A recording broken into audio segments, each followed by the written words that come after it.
1982 ಇಸ್ವಿಗೆ ಬಾಹುಬಲಿ ಮೂರ್ತಿಯ ಮಹಾಮಸ್ತಕಾಭಿಷೇಕದ ಸಂದರ್ಭದಲ್ಲಿ ಅದರ ನೆನಪಿಗಾಗಿ ವೀರೇಂದ್ರ ಹೆಗಡೆಯವರು ಒಂದು ನಿರ್ಣಯವನ್ನ ಮಾಡ್ತಾರೆ.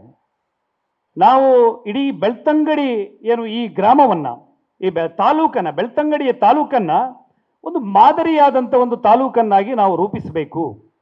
ಈ ಬಾಹುಬಲಿಯ ಮಸ್ತಕಾಭಿಷೇಕಕ್ಕೋಸ್ಕರ, ಅದರ ನೆನಪಿಗೋಸ್ಕರ ಅಂತೇಳಿ 1982ರಿಂದ ಒಂದು ಗ್ರಾಮಾಭಿವೃದ್ಧಿ ಯೋಜನೆಯ ಪರಿಕಲ್ಪನೆಯನ್ನ ತಗೊಂಡು ಬಂದು ಅಲ್ಲಿ ಸ್ಥಾಪನೆಯನ್ನು ಮಾಡ್ತಾರೆ. ಮನೆ ಮನೆಗೆ ಪಾತ್ರೆ ಪಗಡೆಗಳನ್ನು ನೀಡುವಂಥದ್ದು, ಎಲ್ಲೆಲ್ಲಿ ಹುಲ್ಲಿನ ಮನೆಗಳಿವೆ ಆ ಹುಲ್ಲಿನ ಮನೆಗಳಿಗೆ ಅವರಿಗೆ ಪಕ್ಕಾಸು ಮತ್ತೆ ಹೆಂಚುಗಳನ್ನು ಕೊಡುವಂಥದ್ದು, ಜೋಂಪಡಿಗಳಲ್ಲಿ ಇರುವವರೆಲ್ಲ ಒಂದು ಹೆಂಚಿನ ಮಾಡಿನ ಮನೆಗಳಿಗೆ ಬರುವ ಹಾಗೆ ಮಾಡುವಂಥದ್ದು, ಎಲ್ಲರ ಮನೆಗೆ ತೆಂಗಿನ ಗಿಡಗಳನ್ನು ಕೊಡುವಂಥದ್ದು, ತಿಂಗಳು ಕಡುಬಡತನದಲ್ಲಿ ಇರುವವರಿಗೆ ಅವರಿಗೆ ಬೇಕಾದಂಥ ಊಟಕ್ಕೆ ಬೇಕಾದಂಥ ವ್ಯವಸ್ಥೆಗಳನ್ನು, ಅಕ್ಕಿಗಳನ್ನು, ಪಡಿಯಕ್ಕಿಗಳನ್ನು ಕೊಡುವಂಥದ್ದು, ಇಂಥದ್ದೆಲ್ಲ ಒಂದು ಒಳ್ಳೆಯ ಕಲ್ಪನೆಯ ಜೊತೆಗೆ ವೀರೇಂದ್ರ ಹೆಗಡೆಯವರು ಅದನ್ನು ಶುರು ಮಾಡಿದಾಗ ಅದರ ಜೊತೆಗೆ ಒಬ್ಬರು ವ್ಯಕ್ತಿ ಬಂದು ಸೇರಿಕೊಳ್ತಾರೆ. ಅದು ಸೋಮನಾಥ್ ನಾಯಕ್ ಅಂತೇಳಿ ಒಬ್ಬ ವ್ಯಕ್ತಿ. ಸೋಮನಾಥ್ ನಾಯಕ್ ಅವರ ಹೆಂಡತಿ ಇದರ ಮ್ಯಾನೇಜರ್ ಆಗ್ತಾರೆ. ಸೋಮನಾಥ್ ನಾಯಕ್ ಸಾಧಾರಣ ಒಳ್ಳೆ ಬುದ್ಧಿವಂತ ವ್ಯಕ್ತಿ ಇದ್ರವರು.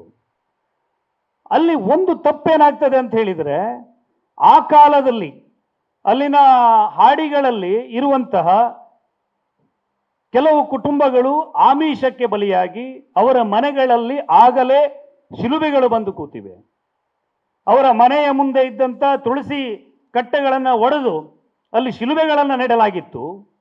ಈ ಗ್ರಾಮಾಭಿವೃದ್ಧಿ ಯೋಜನೆ ಜೊತೆಗೆ ಅಂತಹ ಮನೆಗಳಿಗೆ ಹೋಗಿ ಅವರಿಗೆ ಆರ್ಥಿಕವಾದಂಥ ಶಕ್ತಿಯನ್ನು ಕೊಡುವ ಭರವಸೆಯನ್ನು ನೀಡಿ ಅದನ್ನು ಮಾಡಿ ಆ ಶಿಲುಬೆಗಳನ್ನು ಹೊರಗಡೆ ತಂದು ದೇವರ ಫೋಟೋವನ್ನು, ಮಂಜುನಾಥ ಸ್ವಾಮಿಯ ಫೋಟೋವನ್ನು ಅವರ ಮನೆ ಒಳಗಡೆ ಹಾಕುವಂಥ ಪ್ರಕ್ರಿಯೆಗಳು ನಡೀತದೆ. ಅದು ಬಹಳ ವಿಶೇಷವಾದಂಥ ಬೆಳವಣಿಗೆ. ಇದು ನಾನಿಲ್ಲಿ ಕಟ್ಟುವಂಥ ಕಥೆಯಲ್ಲ, ನೀವು ಅಲ್ಲಿ ಆ ಭಾಗಕ್ಕೆ ಹೋಗಿ ಇದನ್ನ ತನಿಖೆ ಮಾಡಬೇಕು, ತಿಳ್ಕೊಳ್ಬೇಕು ನೀವು.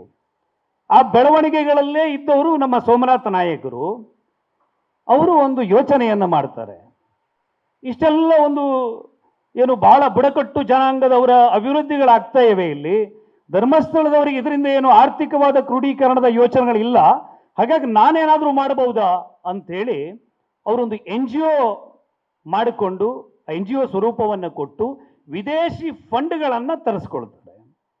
ಈ ದೂರು ವೀರೇಂದ್ರ ಹೆಗಡೆಯವರಿಗೆ ಅಲ್ಲಿನ ವ್ಯವಸ್ಥೆಯ ಒಳಗಡೆ ಇರುವವರ ಮೂಲಕ ಬಂದು ತಿಳಿದಾಗ ಅವರ ಹೆಂಡತಿ ಸಮೇತ ಅವರನ್ನು ಹೊರಗಡೆ ಹಾಕಿ ಬಿಡ್ತಾರೆ. ಇದು ಬಹಳ ಬಹಳ ದೊಡ್ಡ ಒಂದು ದ್ವೇಷಕ್ಕೆ, ಸೋಮನಾಥ ನಾಯಕರಿಗೆ ಧರ್ಮಸ್ಥಳದ ವ್ಯವಸ್ಥೆಯ ಮೇಲೆ ಒಂದು ದ್ವೇಷ ಸೃಷ್ಟಿಯಾಗಲಿಕ್ಕೆ ಮೊದಲ ಹಂತದ ಬಹಳ ದೊಡ್ಡ ಪ್ರಮಾಣದ ಕಾರಣ ಆಗತ್ತೆ. ಅದರ ನಂತರ ಇವರ ಮೇಲೆ ಇದೇ ಕುಮ್ಕಿ ಹಕ್ಕಿನ ಹೋರಾಟಗಳೇನಿವೆ ಆ ವಿಚಾರಗಳನ್ನೇ ಇಟ್ಟುಕೊಂಡು ಅವರ ಮೇಲೆ ನಿರಂತರವಾದ ಅಪಪ್ರಚಾರಗಳು ನಡೀತಾ ಹೋಗ್ತಾ ಬಂತು.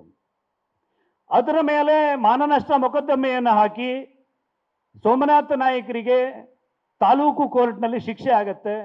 ಆಮೇಲೆ ಅವರು ಅದನ್ನು ಅಪೀಲ್ ಮಾಡ್ತಾರೆ, ಸೆಷನ್ ಕೋರ್ಟಲ್ಲಿ ಶಿಕ್ಷೆ ಆಗತ್ತೆ, ಹೈಕೋರ್ಟಿಗೆ ಹೋಗ್ತಾರೆ, ಅಲ್ಲೂ ಕೂಡ ಕೆಳಗಿನ ಕೋರ್ಟಿನ ಶಿಕ್ಷೆಯನ್ನು ಅವರು ಎತ್ತಿ ಹಿಡಿತಾರೆ. ಸುಪ್ರೀಂ ಕೋರ್ಟಿಗೆ ಅವರಿಗೆ ಹೋಗೋಕ್ಕಾಗಲ್ಲ, ಯಾಕಂದರೆ ಸರೆಂಡರ್ ಆಗಿ ಆ ಸರ್ಟಿಫಿಕೇಟ್ ಮೇಲೆ ಸುಪ್ರೀಂ ಕೋರ್ಟಲ್ಲಿ ಚಾಲೆಂಜ್ ಮಾಡಬೇಕು. ಆ ಕಾರಣಕ್ಕೆ ಸೋಮನಾಥ ನಾಯಕರು ಜೈಲಿಗೆ ಹೋಗ್ತಾರೆ. ಎರಡೆರಡು ದ್ವೇಷದ ಕಿಡಿ ಹೊತ್ತಿಕೊಳ್ಳಕ್ಕೆ ಆ ಸಂದರ್ಭದಲ್ಲಿ ಶುರುವಾಗುತ್ತೆ. ನಿಮ್ಮ ಕುಟುಂಬಕ್ಕೊಂದು ಪರಿಪೂರ್ಣ ಯೂಟ್ಯೂಬ್ ಚಾನಲ್. ಇಂಟ್ರೆಸ್ಟಿಂಗ್ ಮತ್ತು ಇನ್ಫಾರ್ಮೇಟಿವ್ ವಿಡಿಯೋಗಳನ್ನು ಮಿಸ್ ಮಾಡ್ಕೋಬೇಡಿ. ಈಗಲೇ ಸಬ್ಸ್ಕ್ರೈಬ್ ಮಾಡಿ.